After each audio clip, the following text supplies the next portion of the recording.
Welcome everyone to the basement. Pull up a seat in your favorite easy chair, grab a glass of wine, sit back and enjoy the wonderful stories of Stanaway. It is Storytime with Stanaway. Welcome back everyone to another episode of Stan's Storytime.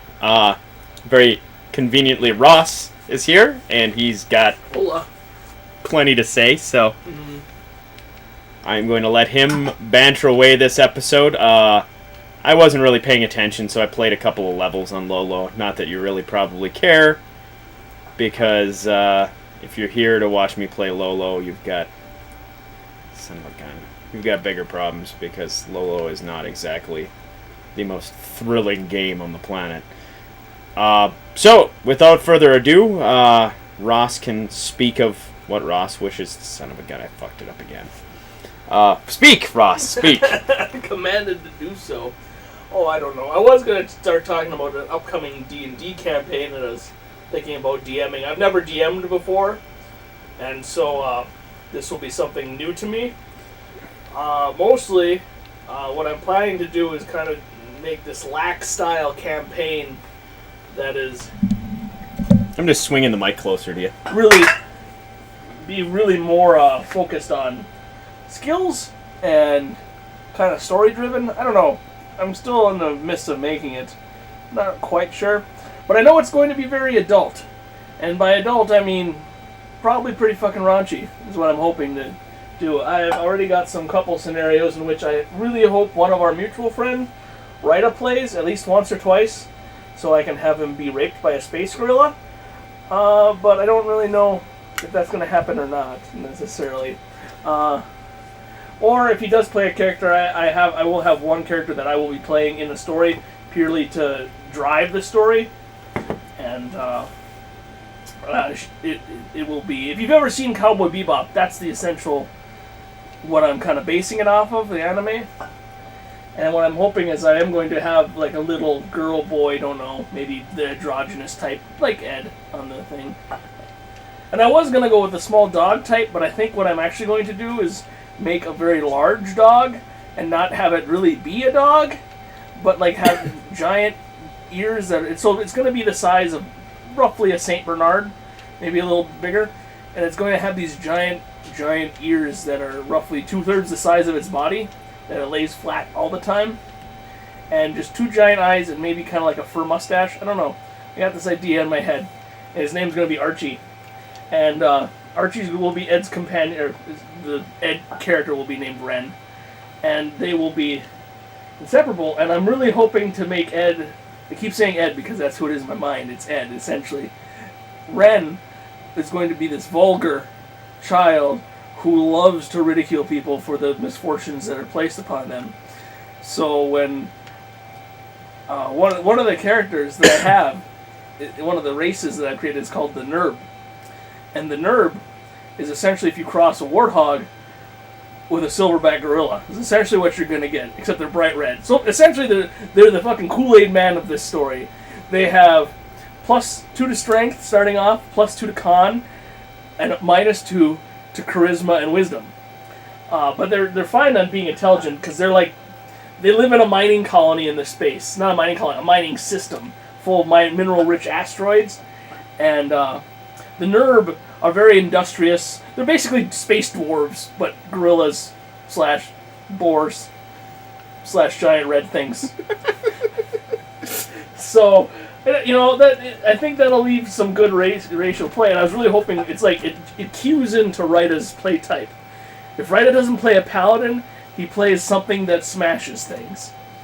And so I have this idea, this concept of like where this gorilla is going to not be raped necessarily, but he's going to have fellatio performed on him by a gay inmate in order for us to get something. And then Ren will proceed to tease fat gorilla the whole time as bi-curious.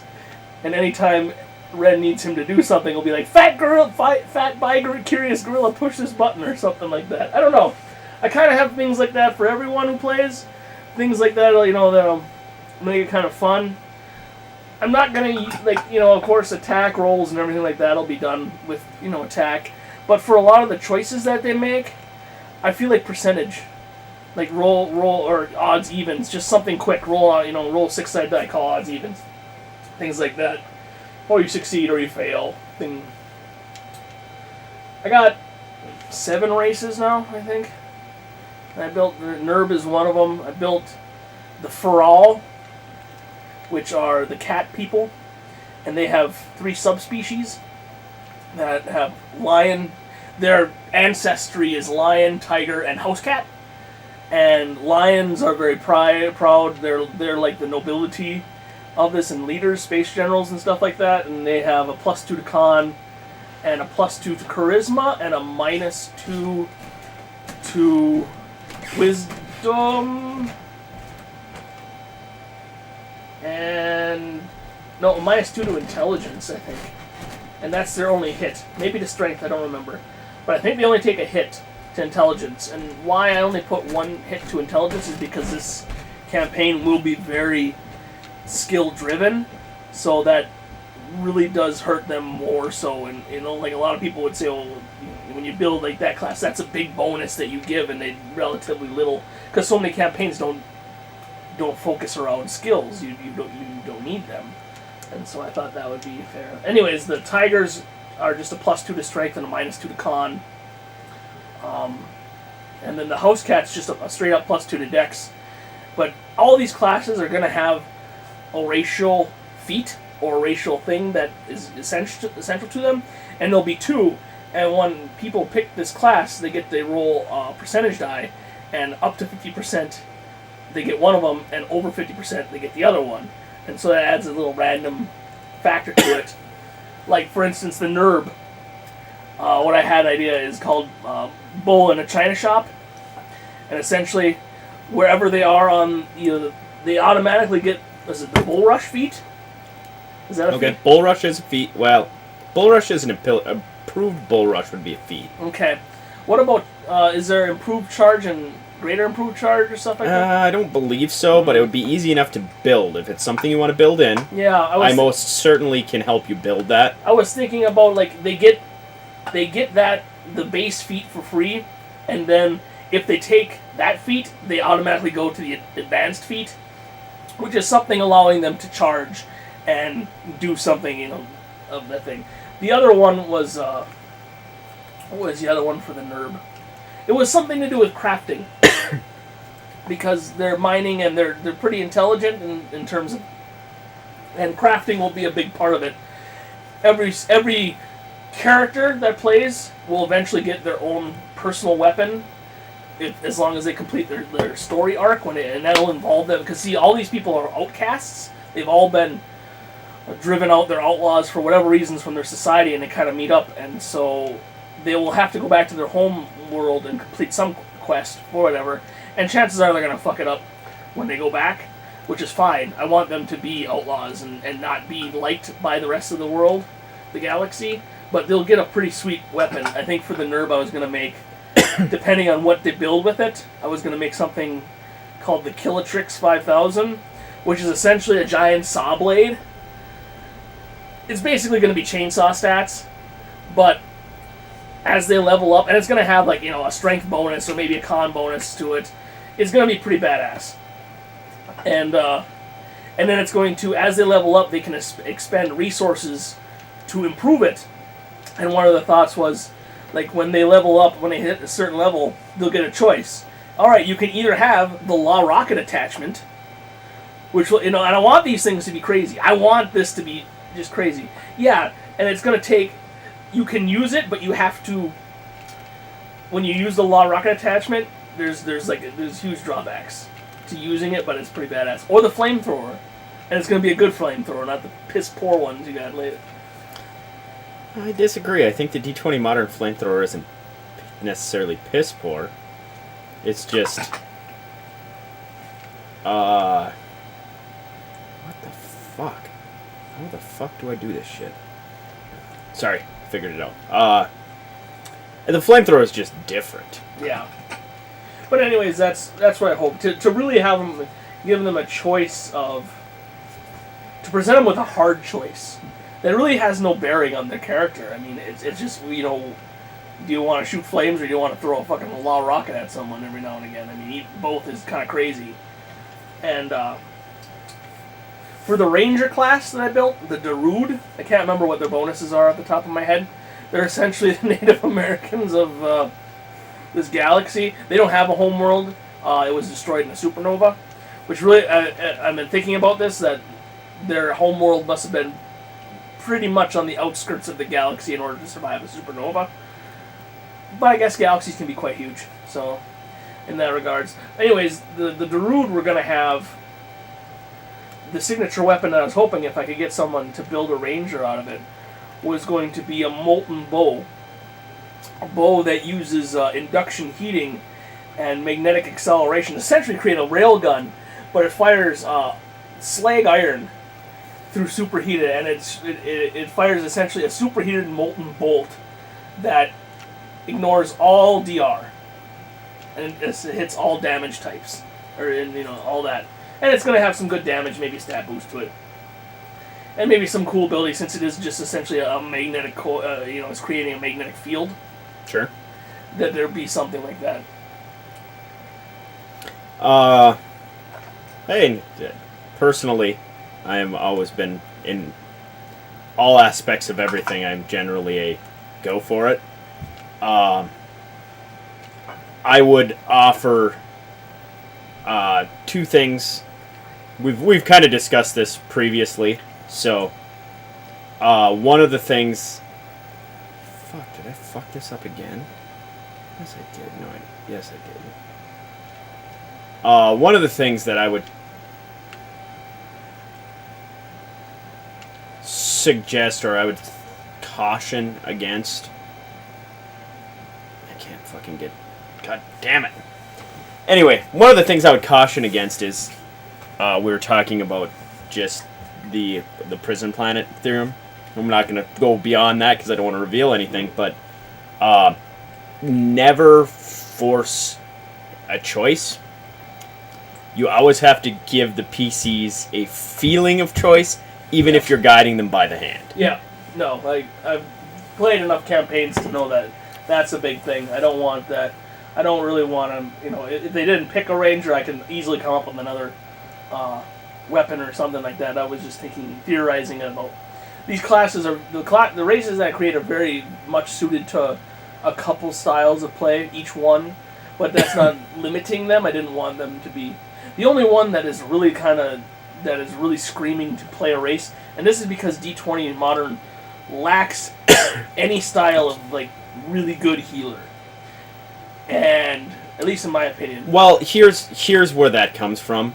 The D20 campaign setting is designed that it's real world. Yeah. So you're going out into this world. And if you get hurt, you go to the hospital. Yeah. And that's... Oh, I know what I'm supposed to do. I figured it out. That's why there isn't the true cleric, so to speak. I get that, but it's not gonna. For my campaign, the kind of souped up things that I want to do and want them to experience, and I don't want them to be too hesitant on healing. And it's a D20 Modern campaign, but it's very much in the future. It's very futuristic. Essentially, we're going into smashing Star Wars. I'm smashing a lot of things together. And I have stuff as far as options for you. I thought of one, and I wanted to run it by you when I got a chance. I have access to things that are built for a future universe in the D20 campaign. There's a series that was called D20 Future. Okay. And it is it's pretty well done. Okay. What I had just thought of doing was just to take you gotta have 2 talents in the medical talent tree or whatever is that. Right. Yeah, you have healing knack and something else. Yeah, and then you can and then you gotta take a class. Whatever the class is. I mean, it could be mad. I'm pretty flexible in it. I was thinking like if someone, because I don't want, the one thing I don't want is like one of the big things is like people who play healers generally have to just be a healer. Right. And then- I've seen it overcome. Like Rob. Yeah, made the tank healer. He made the tank healer, and it was. God damn it! I fucked it up again. Anyways, yeah, I got you on that one. But what I was thinking of is so like the Mizzix is this race they created. They're essentially squids, and your character roll that you're gonna do when you pick the Mizzix is you're gonna roll a percentile. If you get below 50%, you only get 3 arms. If you get above 50%, you get 4, and that includes 2 legs. So you have a total of 4 arms. I don't really care if you dual wield. I don't care if you quad wield. There'll be a rule that, like, in your non-main arms, you can only do, like, a light weapon or something like that, but as far as that, don't care. And then what I was thinking about with the healer was, once they took that, and then say they took... The Mizzix are not... Their racial thing is that they're the scientists of this galaxy. Their whole home planet is a giant university. They welcome all knowledge, but that doesn't mean necessarily a good thing. They're very driven by that, and so if you took like the mad scientist tree or whatever the hell it was, I don't know, you just get the cleric. You get the cleric heals and removes, like remove blindness and stuff like that. Okay. Buffs and debuffs and heals. Yep, you got, of course there's a level progression and getting access to be the same as the cleric. In order to use them, you have to do a DC check of your treat injury or heal, whatever it is. And then in order to use them, you have to expend an amount of medical kits. Okay. That's reasonable. So, of course, heal might require you to use, I don't know how many, 6 medical kits just to... So making it a little bit more resource-driven so it's not too overpowered. And then if you take, like, say, get 2 medical talents and then take 2 levels in Mad Scientist or combat medic or whatever the hell is out there. So level 5, then you can just go and do whatever else, and it'll level progress as you go on. I mean, you're not going to be a super combat, but you could be pretty good, and you wouldn't necessarily need to take any feats to supplement it. At this point, you're doing enough healing to where... I'm stuck. I'm not sure where I've never played this up. game. I'm looking at it and I have no idea how to play it. I don't know what you have to do. Basically, well, I'm just going to die here, but... scoot this a little bit. Damn it. Did you have anything else to say? We've been going for a little while. No, go ahead. Maybe here we will end the second episode of Storytime. This one, a little bit more of what's going on now than what was going on then. But that's fine too. You never know what you're going to hear on an episode of this. So I hope you guys enjoyed. Give us a like if you're enjoying the conversation. Subscribe if you want to hear more. And we'll talk to you all the next time. Thanks.